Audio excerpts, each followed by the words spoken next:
السلام علیکم۔ آپ سبھی کو رمضان شریف کی بہت بہت مبارک ہے۔ یہ قرآن کی سورہ ہے جو رسول صلی اللہ علیہ وسلم سے ہمیں ملا ہے۔ بہت خوبصورت آیتیں ہیں سورہ بقرہ کے اردو ٹرانسلیشن۔ پہلے 2 ویڈیو میرے آئے ہیں، تیسرا ویڈیو ہے پارٹ 3 اردو ٹرانسلیشن ہے۔ اس کو پڑھ کر دعائیں کیجیے، جس سے آپ کو بہت بہت فائدہ ملے گا انشاءاللہ۔ جو کتاب ہم نے تم کو دی ہے مضبوطی کے ساتھ، اور یاد رکھو جو احکام اس میں ہیں، جس سے توخواہی کہ تم متقی بن جاؤ، پھر تم اس قول اقرار کے بعد بھی اس سے پھر گئے، سو اگر تم لوگوں پر خدا تعالیٰ کا فضل اور رحم نہ ہوتا تو ضرور تم فوراً تباہ اور ہلاک ہو جاتے۔ اور تم جانتے ہی ہو ان لوگوں کا حال جنہوں نے تم سے شروع سے تجاوز کیا تھا دربار اس حکم کے جو یوم ہفتہ کے متعلق تھا، سو ہم نے ان کو کہہ دیا کہ تم بندر ذلیل بن جاؤ، پھر ہم نے اس کو ایک واقعہ عبرت انگیز بنا دیا لوگوں کے لیے بھی جو اس قوم کے معذر تھے، اور ان لوگوں کے لیے بھی جو ماں بعد زمانے میں آتے رہے، اور موجب نصیحت بنایا خدا سے ڈرنے والوں کے لیے۔ اور وہ زمانہ یاد کرو جب موسیٰ علیہ السلام نے اپنے قوم سے فرمایا کہ حق تعالیٰ تم کو حکم دیتے ہیں کہ تم ایک بیل ذبح کرو۔ وہ لوگ کہنے لگے کہ آیا آپ ہم کو مسخرہ بناتے ہیں؟ موسیٰ علیہ السلام نے فرمایا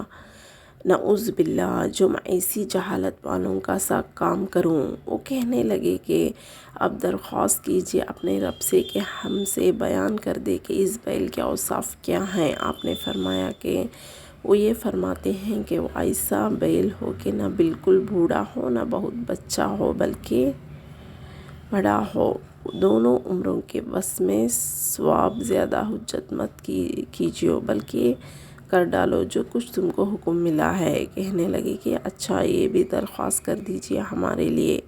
اپنے رب سے کہ ہم سے یہ بیان کر دے کہ اس کا رنگ کیسا ہو۔ آپ نے فرمایا کہ حق تعالیٰ یہ فرماتے ہیں کہ وہ ایک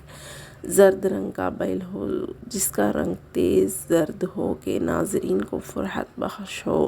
کہنے لگے کہ اب کی بار اور ہماری خاطر اپنے رب سے دریافت کیجیے کہ ہم سے بیان کر دے کہ اس کے اوصاف کیا کیا ہوں، کیونکہ ہم کو اس بیل میں حدث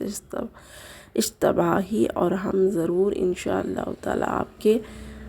بار ٹھیک سمجھ جائیں گے۔ موسیٰ علیہ السلام نے جواب دیا کہ حق تعالیٰ یوں فرماتے ہیں کہ وہ نہ تو حل میں چلا ہوا ہو جس نے زمین جوتی جاوے، اور نہ اس سے زراعت کی عیاشی کی جائے، غرض ہر قسم کے عیب سے سالم ہو اور اس میں کوئی داغ نہ ہو۔ یہ سن کر کہنے لگے کہ اب آپ نے پوری بات فرمائی، پھر اس کو ذبح کیا، اور ان کی حجتوں سے ظاہر کرتے ہوئے معلوم نہ ہوتے تھے۔ اور جب تم لوگوں میں سے کسی نے ایک آدمی کا خون کر دیا، پھر ایک دوسرے پر اس کو ڈالنے لگے، اللہ تعالیٰ کو اس امر کا ظاہر کرنا منظور تھا جس کو تم مخفی رکھنا چاہتے تھے، اس لیے ہم نے حکم دیا کہ اس کو اس کے کوئی سے ٹکڑے سے چھوا دو۔ اسی طرح حق تعالیٰ قیامت میں مردوں کو زندہ کر دیں گے، اور اللہ تعالیٰ اپنے نظائر قدرت تم کو دکھلاتے ہیں اس توقع پر کہ تم عقل سے کام لیا کرو۔ ایسے واقعات کے بعد تمہارے دل پھر بھی سخت ہی رہے تو یوں کہنا چاہیے کہ اس کی مثال پتھر کی سی ہے، بلکہ سختی میں پتھر سے بھی زیادہ سخت، اور بعض پتھر تو ایسے ہیں جن سے بڑی بڑی نہریں پھوٹ کر چلتی ہیں، اور انہی پتھروں میں سے بعض ایسے ہیں جو شخص ہو جاتے ہیں، پھر ان سے اگر زیادہ نہیں تو تھوڑا ہی پانی نکل آتا ہے، اور انہی پتھروں میں بعض ایسے ہیں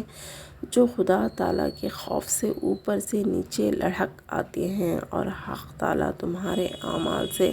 بے خبر نہیں۔ اے مسلمانوں، کیا اب بھی تم توقع رکھتے ہو کہ یہ یہود تمہارے کہنے سے ایمان لے آئیں گے؟ حالانکہ ان میں اور جب تنہائی میں کچھ لوگ ایسے گزرے ہیں اللہ تعالیٰ کا کلام سنتے ہیں اور پھر اس کو کہتے ہیں کہ کر مسلمانوں کو اس باتیں بننے کے بعد ایسا کرتے ہیں اور جانتے ہیں جو اللہ منافقین یہود مسلمانوں سے تو نتیجہ یہ ہوگا کہ وہ لوگ تم کو حجت میں مغلوب کر دیں گے کہ یہ مضمون اللہ کے پاس سے ہے، کیا تم اتنی موٹی بات نہیں سمجھتے؟ کیا ان کو علم نہیں بس اس کا کہ حق تعالیٰ کو سب خبر ہے، ان چیزوں کی بھی جن کو وہ مخفی رکھتے ہیں اور ان کو بھی جن کا وہ اظہار کر دیتے ہیں۔ ان کو یہودیوں میں بہت سے ناخواندہ بھی ہیں جو کتابی علم نہیں رکھتے، لیکن بھلا من دل خوش کن باتیں بہت یاد ہیں، اور وہ لوگ اور کچھ نہیں خیالات پکا لیتے تو بڑی خرابی ان کی ہوگی جو لکھتے ہیں بدل سدل کر کتاب تورات کو اپنے ہاتھوں سے، پھر کہہ دیتے ہیں کہ خدا کی طرف سے ہے، غرض صرف یہ ہوتی ہے کہ اس ذریعے سے کچھ نخت خلیل وصول کر لے، سو بڑی خرابی پیش آئے گی ان کو اس کی بدولت بھی، جس کو ان کے ہاتھوں نے لکھا تھا اور